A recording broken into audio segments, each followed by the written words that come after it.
Hello, welcome to SPSS for everyone tutorials, and I'm Vince Lama. I'll take you into another everyone must learn tutorial. Kindly subscribe to the channel if this is the first time you're watching my tutorial videos.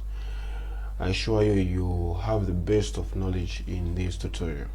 SPSS simply stands for Statistical Package for Social Sciences, and it's a programming language for conducting data analysis and manipulations.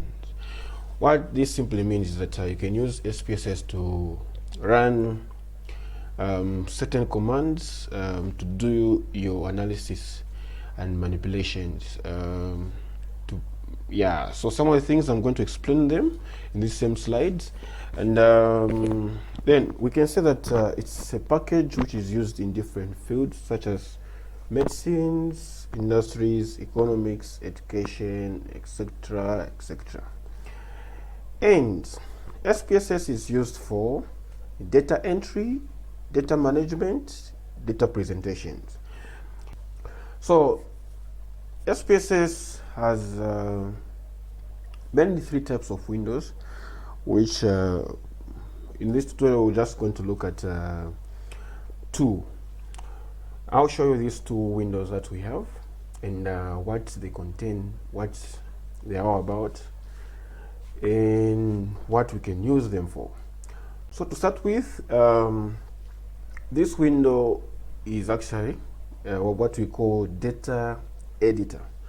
So data editor is a window that has got two parts in it, and it shows you these nice things on top, which some of them you know them later in other tutorials, and in this same tutorial, I guess. So data editor, it's this whole thing, and it comes with the variable view, which is that, and the data view, which is that. Well, these are two parts of data editor: the variable view and the data view. We'll then go to what the variable view is. So the variable view is actually this. So where it's highlighted, I mean where it's showing the yellow color, I guess, or orange, I'm not sure of that color. This means this is the active window. By clicking variable view, then you activate the variable view window. Then this is where you can type in new variables. You can edit variables too. Then we have the data view, which is simply, as you can see here, it's activated by clicking on data view.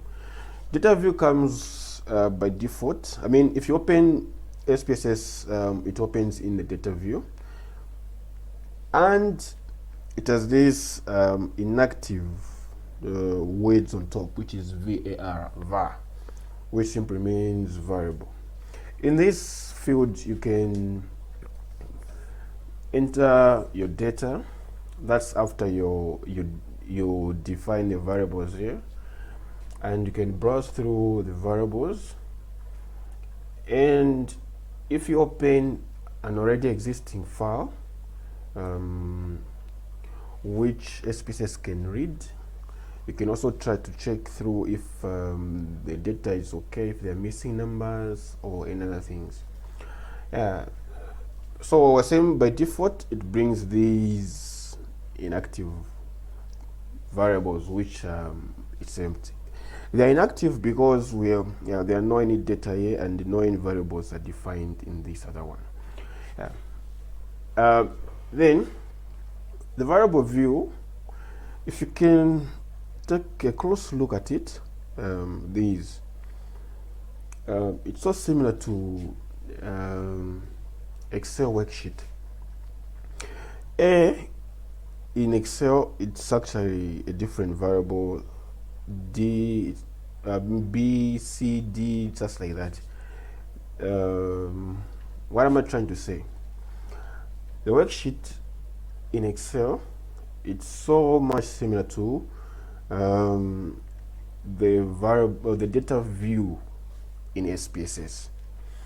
And you can, at times you can just get data from here. If your data is centered here, let's say from A up to G, which is 1 2 3 4 5 6 7.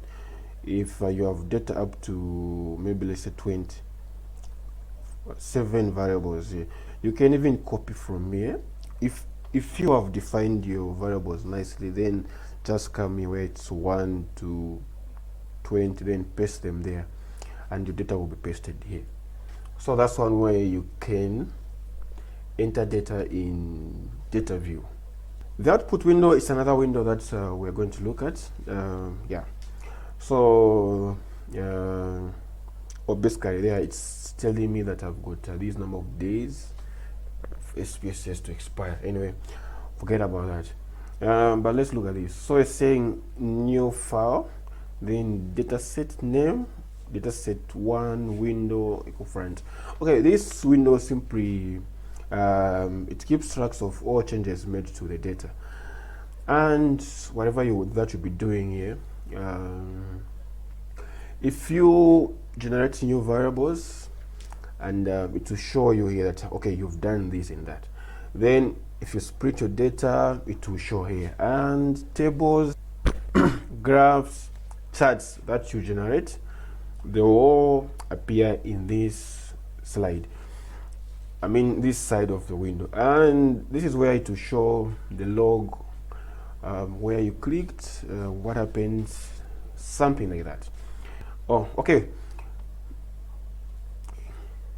Okay, so here some of the most important things that you need to know. Types of SPSS files. We have the data file, the output file, and the command file.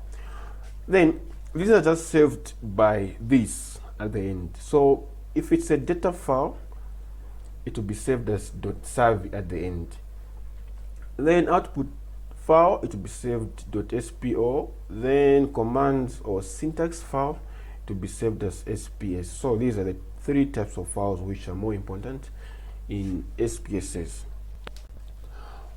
Okay, creating your first project. Yeah, the most important thing is to know what kind of results you want to produce, what type of questions to ask respondents or participants. These questions asked is what forms variables. Yeah, and we can now go to data type. You know, as a student, you need to know. All right, in data type, things that you need to know. It's what type of a variable is that you'll be using, or that you are going to define in your SPSS. So mostly we have 2 types of variables. We have the scale and we have the categorical variables. The scales are measurements or counts, which are divided into continuous and discrete. Continuous, they take any values. We have variables such as height, weight.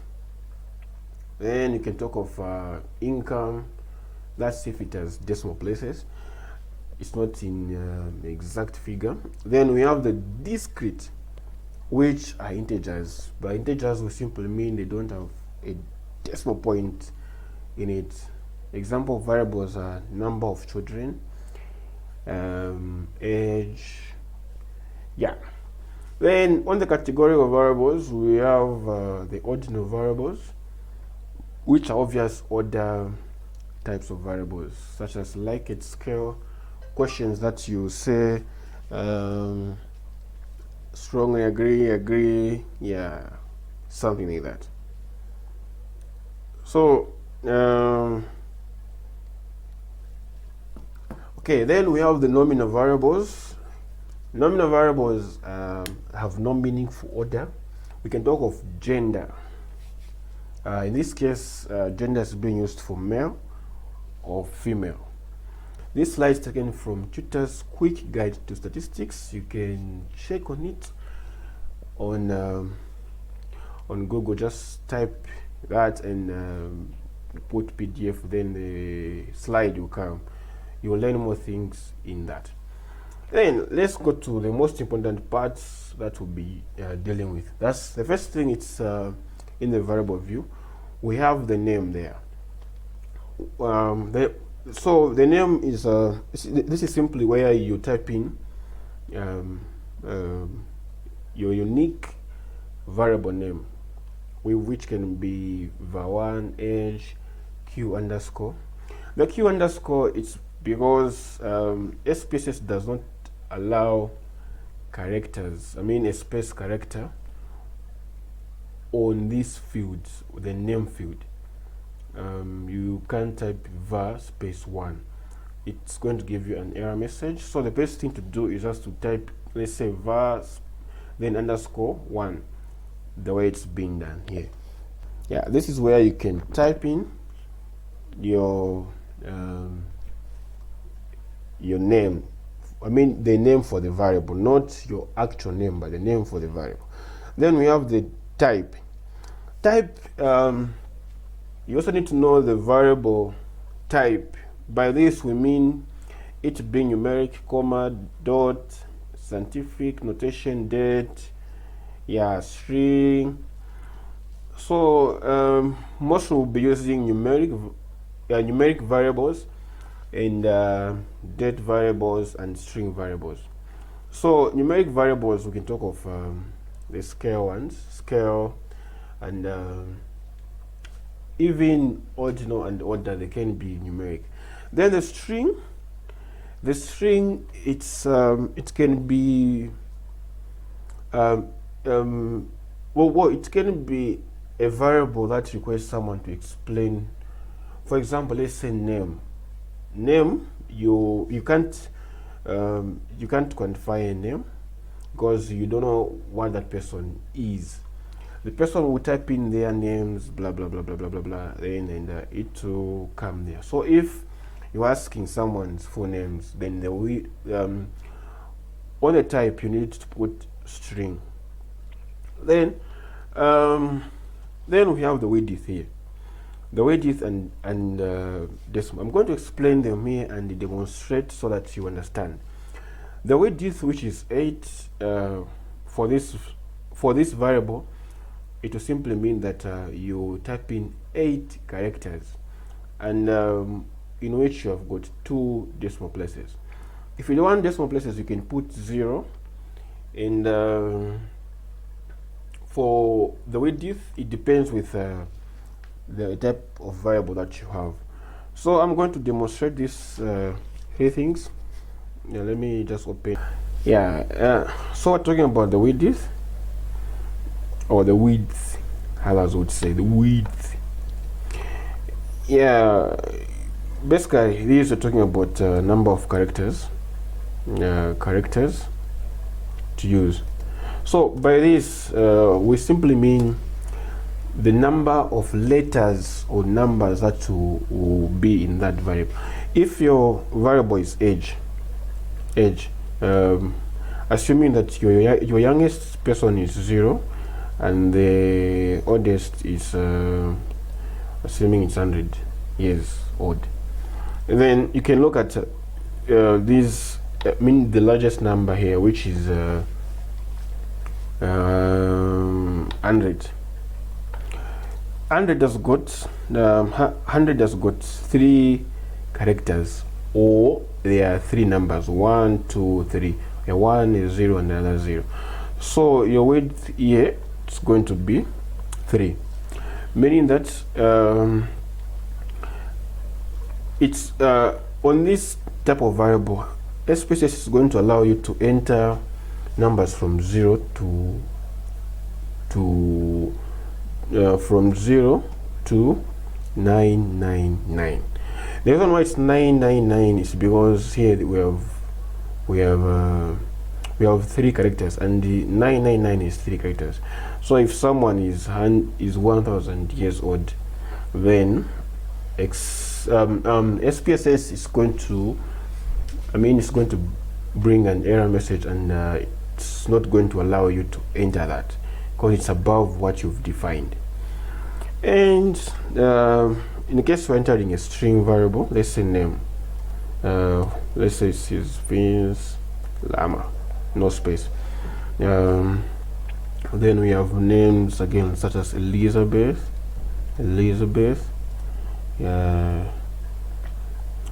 assuming there's a space there, then we say Elizabeth Lama. So looking at these two names, it's best to think outside the box, assuming, okay, if someone can have more than, this is 1 2 3 4 5 6 7 8 9, so there are other people can have like 10 characters in just one name, and this other one 10. Then 10 plus 10, you can even maybe put it at so the way to see, we can either put it at 25. That means that whatever that we're going to type in that the name for that person, it should have 25 characters. Above that, it's not going to allow. Then coming to decimals, so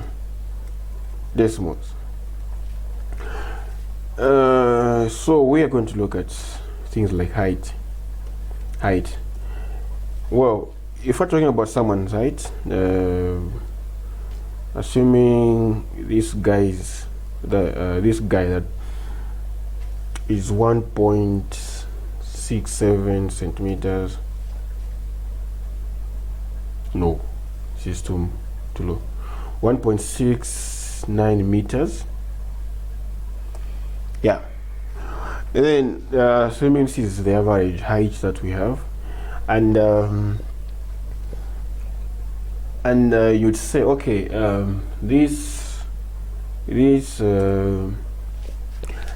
the height for the person in this study, maybe it was from 1 to, let's say, 3 meters. So like a height can, it's a discrete, it's a continuous variable, which means it carry decimal points. If your decimal points here, it's you say 2, and your width you say 1, it's not going to allow you. SPSS is going to refuse this, because if you say the decimal is 2, this simply means that you're having something which is like 0.00, and if you count this including the dot, it's 1 2 3 dot plus this 0, 4 characters here. There are 4 characters that we've typed here, and this is less, this is just 1. So if you'll be writing something like this, make sure that here you change, you can put 4 or 5, then this is when it's going to allow you to have 2 decimal points. And if you'll be dealing with 1 decimal point, then so your height, it's going to be 1.7, like that. That's if you'll be using that. Then you can just count how many characters are here, 1 2 3, including the dot.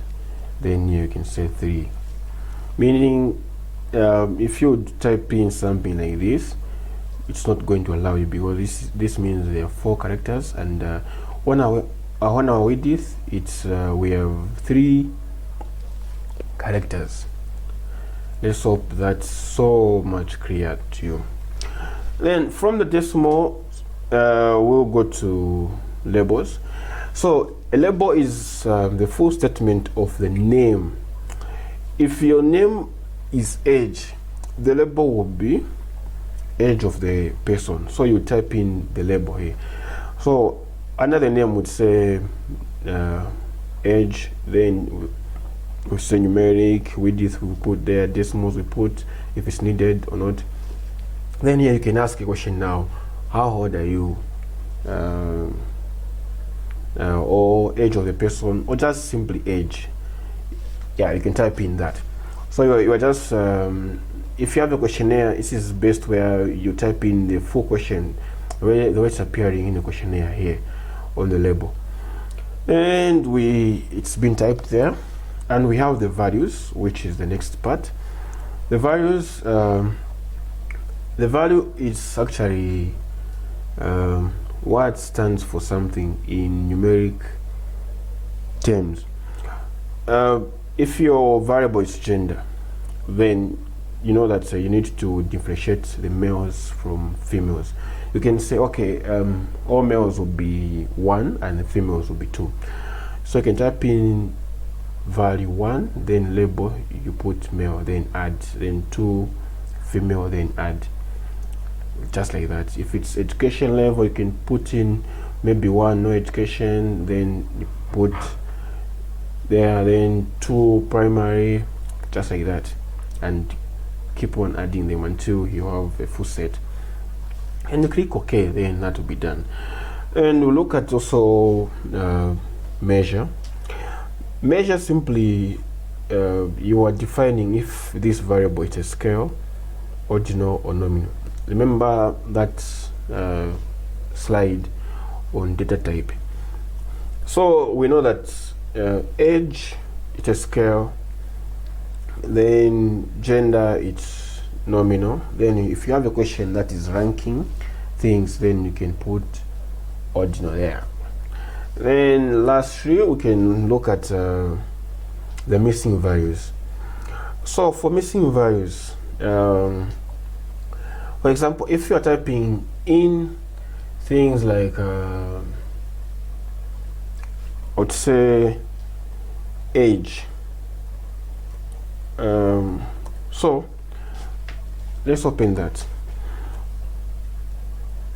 Remember when we said someone who is between this, if someone is between 0 to 99, then we can have a missing value as 999, because if we're to put 99, then it means someone who is 99 will be recorded as missing.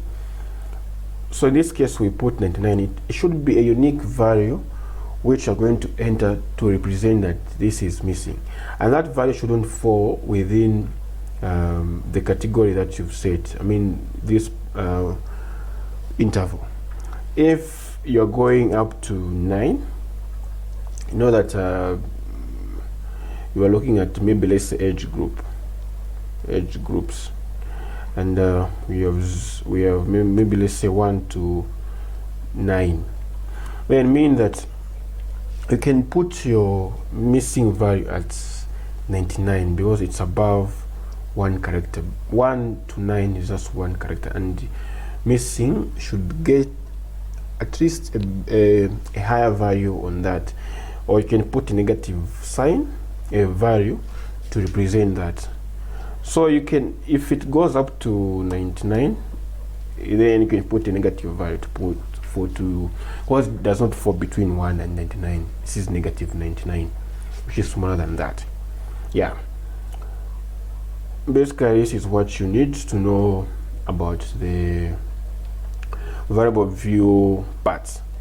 And from there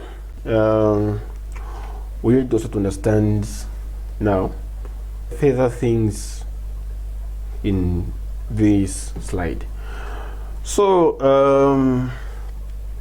what is being highlighted here, that the highlighted, which is 1, the here, if I click on 1, then it's going to highlight everything in 1. This we're saying the highlighted row simply tells that whatever you define in that on those where the arrows are pointing is basically one variable. This is under the variable view. Remember that in the variable view 1 will simply mean one variable, and we can give an example of that. So this variable we're setting 1, so the variable name is n, which is a numeric, and it's got a width of 8 decimals, which is 2 decimals. Then on label, then is n reason. So this n reason is explaining more about n here, and we have the values here, and they're not missing and columns are saying 10, alignment, you align if it's left or right, then it's defined as a nominal. Then by default it will bring the input there. Then summary of variable view. Remember that we have the name part and we have the type. So like after defining the name, you define the type, you define the width, you define the decimals, the label for these variables or names, and the values if they are needed, and the missing if it's needed. And later on you look at mostly the measures if it's needed, which is always needed. Yeah, then we'll go to understanding the data view. So basically I've highlighted this, the var, the first var, this column. In the data view, remember this, in the variable view, this one is just one variable. When we come to data view, they more like change what is on the row that comes to columns, and yeah, vice versa. In other words, what we're talking about is that the var here, which is var, I mean ID, here it will be on top here, which is that, and we're saying the entire column represents one variable, and this on 9, or these numbers here, number 1, number 2, this simply mean that this is one case or a record or questionnaire. It's a set of variables answering one questionnaire. If you've got one questionnaire which you are entering data in SPSS, one questionnaire will be entered. For example, it's questionnaire number 1 to be entered on 1 under the data view. Yeah, and this is an example of that. So where I set in ID 1, it means that this is questionnaire number 1, questionnaire number 2, answering these different questions. In the practical part, we are going to we will be looking at I mean, our variables will be based on these people. I'm going to generate variables based on these people who are smiling, giving you nice smiles, and from here we'll also need to know, okay, let's say their occupations, some of the things that we'll be looking at, and where they are located. So okay, I'll end here for the first part of this, which was just dealing with the interface of SPSS. Let's hope that was easy for you. You can roll back, rewind, check where you didn't get it clear, and leave a comment. If you've got questions, leave comments there, and subscribe to the channel if you want to.